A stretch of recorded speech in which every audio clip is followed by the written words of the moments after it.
മുടിഞ്ഞു, കേരളം മുടിഞ്ഞു. ഇനി നന്നാകണമെങ്കിൽ ജാതി മതം പാർട്ടി നോക്കാതെ ശിക്ഷാ നിയമത്തിൽ മാറ്റം വരുത്തണം. ശിക്ഷാ നിയമത്തിൽ മാറ്റം വരുത്തിയില്ലെങ്കിൽ മുടിഞ്ഞു കേരളം.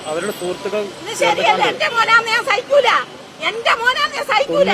ഞാൻ ഇവിടുത്തെ ടീച്ചറായിരുന്നു, ഞാൻ ഇവിടുത്തെ പെൻഷൻ പറ്റിയ ടീച്ചറാണ്. ഞാൻ പ്രതികരിക്കാൻ തന്നെ വന്നാണ്. സഹിക്കുന്നില്ല. ടിവിയുടെ മുന്നേ ഇരുന്നിട്ട് എന്തുവാ ടി വി കാണുന്നത്? എന്തൊരു സങ്കടമാ കാണുന്നേ. ടീച്ചർമാരെ ശരിയായ രീതിയിൽ പരിശീലിപ്പിക്കുക, രക്ഷിതാക്കളെ ശരിയായ രീതിയിൽ കൗൺസിലിംഗ് കൊടുക്കുക, ശിക്ഷാ നിയമത്തിൽ മാറ്റം വരുത്തുക. ഗൾഫിലൊക്കെ നടത്തുന്ന ഒരാൾ ശിക്ഷ ഇവിടെ വരണം. എന്നാലോ അതെ കൈവെട്ടണം, കാല് വെട്ടണം, ശരിയല്ല ചെയ്തത്. എന്റെ കുഞ്ഞാന്ന് ഞാൻ സഹിക്കുവോ? എന്റെ കുഞ്ഞാന്ന് ഞാൻ സഹിക്കുവോ? എനിക്ക് താമരശ്ശേരി പാമ്പയാണ്. ഞാൻ പോകുന്നത് താമരശ്ശേരി. ഒരു 10ാം ക്ലാസ് പഠിക്കുന്ന കുട്ടിയെ നശിപ്പിച്ചിട്ടേ എന്ത് മര്യാദയാ കാണിച്ചിരിക്കുന്നേ? എന്ത് മര്യാദ? ഇതൊന്നും സഹിക്കാൻ പറ്റുന്ന കാര്യമല്ല. ഒരിക്കലും ആ കുട്ടികളെ പരിശീലിപ്പിക്കരുത്. ആ കുട്ടികളെ ശിക്ഷിക്കണം, മാതൃകാപരമായി ശിക്ഷ കൊടുത്തിരിക്കണം ആ കുട്ടികൾക്ക്. 15 നിയമങ്ങളെല്ലാം മാറ്റണം.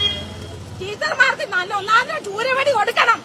ടീച്ചർമാരുടെ കൈ ചൂരവടി വേണം, അല്ലാതെ ഈ ലോകം നന്നാകാൻ പോകുന്നില്ല.